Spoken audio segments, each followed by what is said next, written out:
6 o'clock, it's almost crunch time at the state capitol. This year's legislative session ends next Wednesday, and there are new developments on a state budget. And the governor and Democrats may be on the same page, but they are split on protections for striking workers. Your chief political reporter, Susan Raff, live right now at the state capitol with more on where things stand tonight. Susan?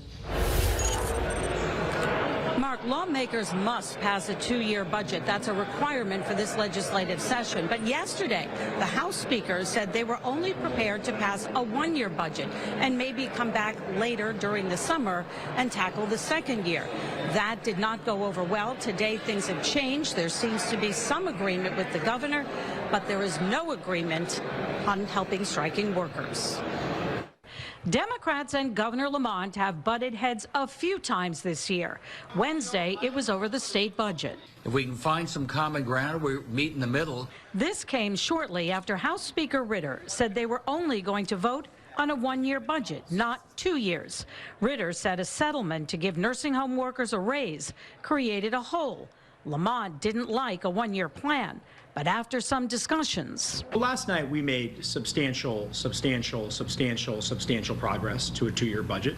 Ritter says they can fill the hole by prepaying teacher pensions. Late Thursday, Lamont met with Speaker Ritter and budget leaders. I want a two-year deal. I want to get people to have that certainty so that mayors and superintendents can plan accordingly. We're going to get that done. However, there's been far less agreement on help for striking workers. Senate Democrats have passed a bill allowing those on strike to collect unemployment. Lamont and Republicans, however, feel it's anti-business. That striking workers bill is going to dip into a fund that businesses pay into. It's not tax dollars. It's not our money. But despite objections, the House Speaker still plans to debate and have a vote.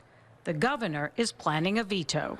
We have tried very hard in the House to find compromises, including last year's bill, and it has not. I think people are going to let it go on the board. It's going to be what it's going to be. I think I know the outcome. So again, when it comes to that state budget, it looks like there could be a vote on Monday. Both parties met with the governor today, and it looks like we have a deal. Now, special education has been a big priority this legislative session, and we are hearing about a bill that could create a lot of support for schools across the state, $70 million to help with costs from special education. And what about energy? We've heard a lot about that during this year. Well, it looks like next week they're going to be taking up a bill possibly to reduce what we are paying for those electric bills. The session ends on Wednesday. Your chief political reporter, Susan Raff, Channel 3, live at the state capitol tonight.